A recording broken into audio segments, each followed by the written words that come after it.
Hello everyone, welcome to our Meet the Experts session. My name is Gizem Bacaksizlar Turbic, and today I'm going to talk about political behavior and influence dynamics in online networks.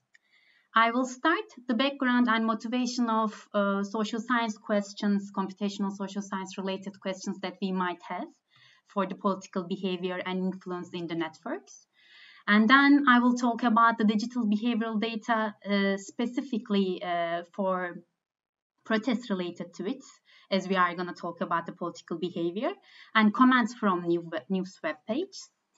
And I will focus on the methodology specific to answer such questions to understand this data, such as emotion analysis and network analysis.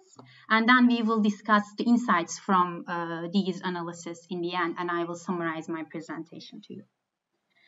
Let me first start with the some protests from the world. They took our attention in the internet age. Let's look at the left upper corner now. Some students came together after school shootings in the United States in front of the Capitol Hill, and they were carrying some banners to show their reactions. We are young, we are angry, and we are ready for change. And they came together with their colleagues, with their classmates, teachers, and family members. In addition to the people on the ground, they were also calling some other people. Let's check the yellow squares that I draw for you on the phones. They are reaching out other people who are online and who are also following maybe these protests in the online world. And next to it, on the right corner, this protest is from George Floyd's protests. Black Lives Matter activists came together again to show their reactions on the ground, and they were sharing their grievance with the police officers. And left corner here on the down, young people came together in Sydney, and they were against the funds for GESIS. They want funds for their futures, for the climate change, and they were showing their solidarity around the world.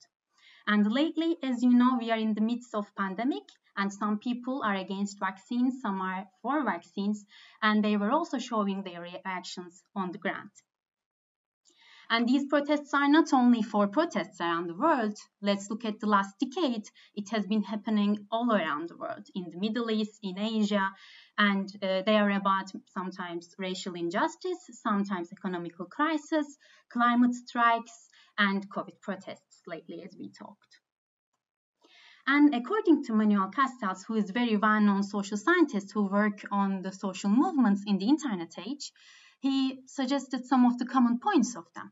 And according to him, networks should be in multiple forms, and they are in the online forms that we see. People are coming together online and talking about the protests, and they organize their protests, but there are also offline people like football teams who are supporting the protests.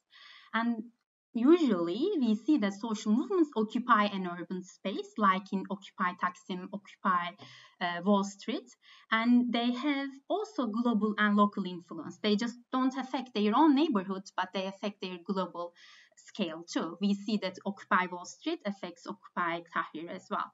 And the most important for our research subject too, it happens spontaneously with the spark in anger. And they are viral, they need to be together, they should be non-violent, and there's no political and or institutional base. And there should be no deadline or no efficiency needed. So we see that in these online networks, can we understand the anger in the protests? So we know that in some protests here, like if there's no anger, then there's no protest. But after some anger, then we can see the protests on the streets, but after a threshold of a very high anger level, then we see the violent protests. Here are some examples from online discussions that we might understand people's users' ideas. And these are the two most liked comments about the Charlottesville protests.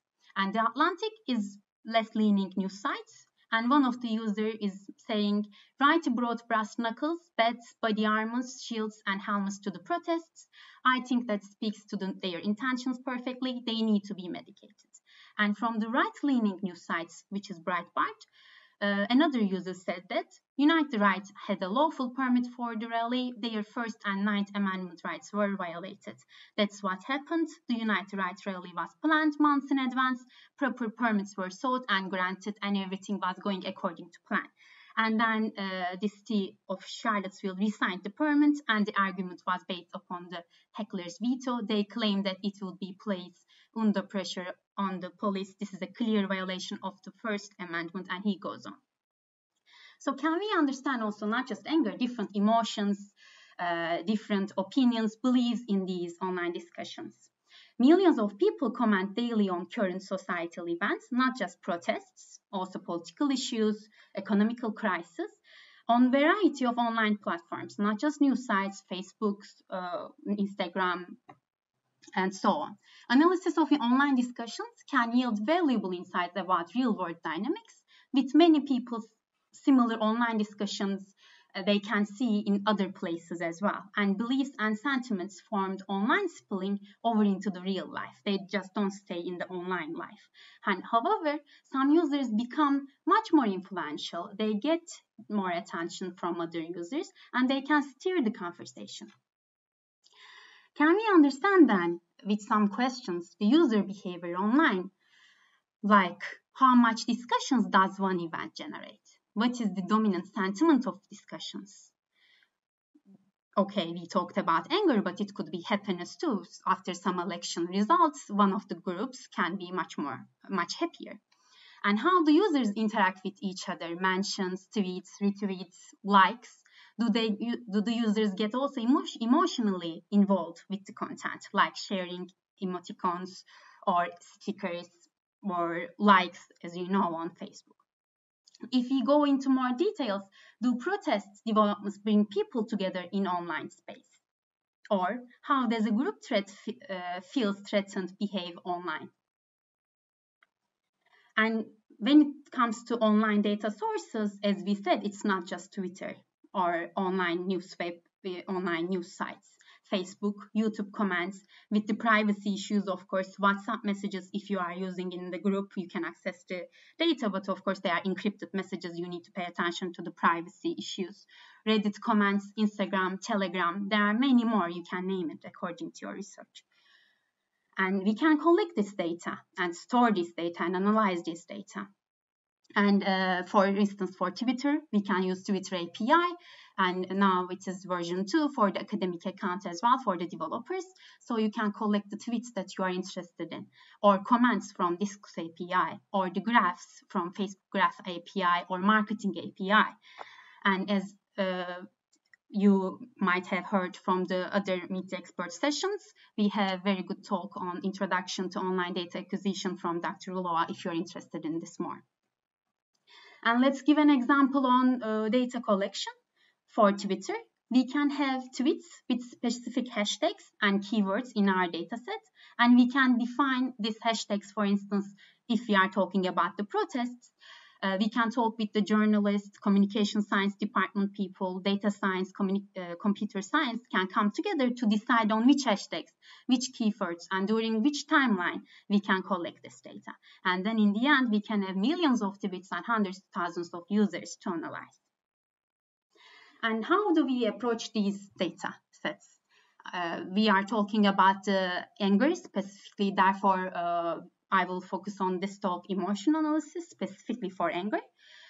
And then we will talk about how these actors are connected to each other, therefore they form networks. And we will check the influence, the importance of the actors and how it changed over time, and the community detection, the groups of people. And there's also a talk from Dr. Leeds on social network analysis. If you're interested in, I put in the references. Let's talk about the emotion analysis to detect anger. In the literature, it is available, the linguistic inquiry and word count. It is basically dictionary-based analysis, and it can be applied on tweets or comments, any type of linguistics data. Words are basically categorized in different emotions, not just anger, happiness, sadness, and the frequency of words denoting each emotion are compared to overall number of words. One of my colleagues also suggested the latest dictionary in the literature, the Grievance dictionary. If you are interested in this type of research, this is also available. But today we will talk about the LIWC approach for the emotions. Let's look at the Charlottesville protest data, for instance, that we collected for our own research, and anger distribution over protest periods. And this graph is showing you anger level per hour over the protest period. And the red line is showing the top 10 maximum angry users, how their anger change over time. It's more interesting. Let's talk about that. First, there is no anger in the network, in the data, tweets, because it was already organized protest and people came together and they were walking. But on the second day, unfortunately, Heather Heyer was killed by a car accident and there was a huge spike in the anger. And after that, the anger was slowly declining with also Heather Heyer's mom's peaceful messages, we were assuming. The blue line is for the mean value of the tweets with anger, angry tweets, if we say, and the yellow ones are showing the all mean anger. So it depends also how we analyze our data, how we want to show the data.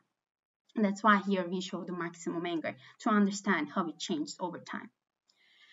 And when it comes to users, and they create networks, and it becomes very interesting aspect to understand interaction in between people and the networks they form.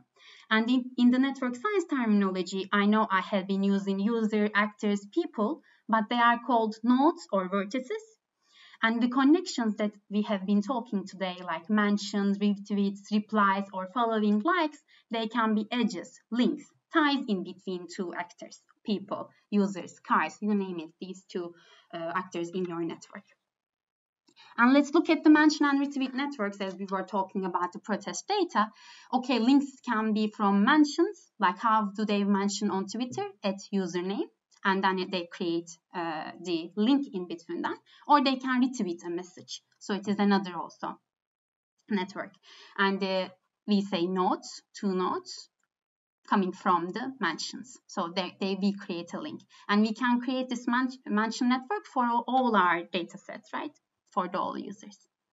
And we can also have commenter networks, links from replies of comments. Think about the online discussions, two different comments that I shared with you in the beginning of the slides from Atlantic and Breitbart. This is the example from Breitbart, for instance. Two commenters are talking about the Donald Trump's victory of election in 2016, and then we can create a network for commenters from their links coming from the replies. And what are the most important aspects of these networks? Why do we interested in networks actually? Because we can understand the most influential actors in the group. Who are them? Or how does influence change in the network over time or within the groups? Do people tend to group around a specific actor or actors? Where are they in this network? And influence or importance of users reflects the level of attention that their contents receive or their positions in the network. We can think about right now the COVID cases as well. Another country is experiencing Omicron cases, and a bit later on we see it in Europe as well. And who is coming? Where is this position in the network? In these two different viral, effects, how it changes from one network to another network. It's an important node bringing something else. Or how much attention that their content gets, replies, retweets, mentions, likes. And this influence can be calculated by centrality measures that use graph theories. And there are many centrality measures, and we will focus on in-degree centrality today because it shows how well connected the user is in the networks that we were talking. And it depends on the number of incoming links, which I mean here incoming links, number of replies it receives, number of mentions it receives, or retweets it receives, a node has. And we can also detect communities, which means groups of nodes, the communities. The community structure can be measured with modularity scores in the networks, and high modularity score indicates possible presence of community structure. it also shows that influential users who gets more attention, who gets more replies, more retweets, occur as the highest in degree nodes. What I mean by in degree, the influence of the nodes, of the users or of actors. So let's look at this protest network sample from Charlottesville dataset. And the high modularity is shown with purple. It's here. Many people is mentioning these actors here. And who are they? We know the data. They are the politicians, such as Trump, or the blue one here, the media channels, such as CNN. People are mentioning, taking the attention to media or politicians. And here, the yellow one is also social media platform like Facebook or Instagram, because people are recording their videos, sharing on Facebook as well as on Twitter as well. And then these colors are showing the different modularity scores like higher community possibility here, and the gray one is the lower possibility. And as I said, we collected also comments data from the news websites, and we ask also how do people group around when they group around specific actors when they feel threatened. And we select 4 events that can have specific threat. The first one is 2016 US election, and we should look at it from the political perspective, Republican versus Democrats, and how do they feel before the election and after the election.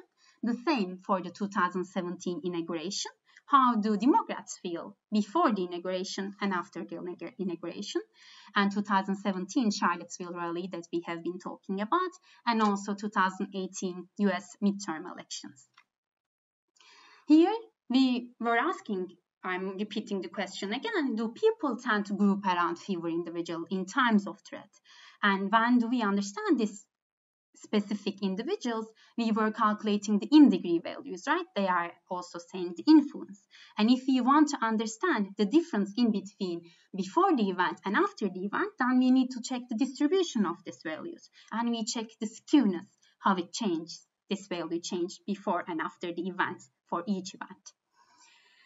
And we know that in the literature, groups under threat tend to become more homogeneous and follow their thought leaders. So we can have hypotheses from social science perspective. Inequality of influence increases after clear group threats. So when the threat is lower, the inequality of influence, or we can say the skewness, the differences of influence will be lower.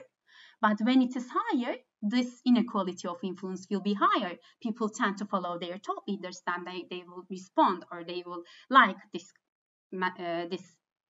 post more, this commenter more in the network. And then this is the results from our news websites. The Atlantic is on the left-leaning news sites. You might remember we talked about it. And the right-leaning news sites is Breitbart. And we have 4 different events. Like we said, 2016 US election, 2017 inauguration, 2017 Charlottesville rally, and 2018 US elections. And we check this for each event, and we also calculated median trend, how it looks when it comes to data. Can we say anything about this hypothesis with our data? And we see that yes, it is actually when the threat is lower, inequality of influence is lower. When threat is higher, inequality of influence is higher in our data set as well. Same for Breitbart with a little bit lower slope.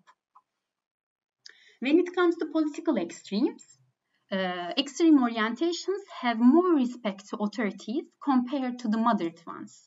What we mean by that political orientation, left extremes and right extremes have more respect than the moderate groups. And here the news sites in the United States, Mother Jones Atlantic are in the left, Breitbart in the right, and the Hill is known as the moderate news sites. And we can say that when we are in the left-leaning news sites, the inequality of influence will be higher. They will respect more. The inequality of influence will be higher. When it comes to Breitbart, the right-leaning news sites, again, the authority respect will be higher. Therefore, the inequality of influence will be higher. And for the Hill, it will be lower. How it happens in our data set, this one, we collected more than the specific threatening event. You can say that like not just US election, inauguration, Charlottesville or US elections, such as Orlando attack can be threatening or not threatening to anyone. It's unspecific, and Brexit referendum or Las Vegas shooting. So, and then we calculated the median trend in this data, and we see that in the bright part it is higher compared to the moderate one, and for Atlantic it is higher as well. So if we check the insights from our research, protest-related tweets of influential users are more often mentioned and retweeted than the tweets of the general public users. What do I mean by influential users here is the most followed ones, who are the, maybe it's intuitive for some people, but of course the influential users like celebrities, social media accounts, and other, media channels are more often mentioned and retweeted. And we see that anger peaks, then tapers off with time, like in Charlottesville protests, same for Charlotte's protests and other protests that we know in general. And users with fewer followers are angrier, but it was in our data sets that I'm showing you here, and it could be a different case scenario for the different data sets as well. And groups experiencing higher threat from specific other groups tend to show an increase in inequality of influence. And we were talking about this, like they tend to follow their thought leaders. And we wanted to approach these questions with the inequality of influence calculation in the network science. And how about the commenters on more extreme political sites? They tend to show more inequality of influence than the commenters on more moderate political sites. And many factors beyond those that are shown here affect user behaviors, including related political and societal events. It could be automated algorithms, trolls, and bots in protest communication. Effects of these should be studied in more detail for sure. And then we need to also understand the content of the study, how it changes over time in response to different events, then the content changes, or even anger words change. Protest dictionary can change, and how it might anticipate further events and developments. So if we summarize the presentation now, we gave the background and motivation for the political behavior and online communication network studies. And we talked about the digital behavioral data, specifically as we were going to talk about the applied cases. We talked to protest-related tweets, and then online discussions and comments from the news websites. And we have talked about the methodologies such as emotion analysis and to show the anger distributions over time. Then we talked about the network analysis. We now understand the influence, what it means in the network, how we can calculate it. And then we know now the communities, the group of nodes in the network, and then how they form and how we can calculate them. We can approach to calculate them. There are many more methodologies as well. And then we discuss our insights. And several online data sources, as well as traditional ones such as surveys asking protesters or users by calls or by going and talking with them, are available for computational social science studies. Comments and posts from Facebook public pages, YouTube comments, depending on the privacy rights, Reddit comments, online surveys, images, memes, videos, reviews, and they are available to analyze and understand human behavior. And with network analysis approach, in addition to anger and influence dynamics, the spread of happiness has been studied. Misinformation, rumors, fake news spread has been studied, team formation. And if you're interested in other networks, I also put these studies on the references. And if you are also interested in more related studies and methodological approaches, you can check out Meet the Expert talks below and the references that I'm sharing with you here. And I should also thank my collaborators for the studies that I shared with you for the protests, Mirsad Hacıkadiç and Samira Sheikh, for the commenters networks with Mirta Galesic. Thank you all for listening, and I look forward to your questions.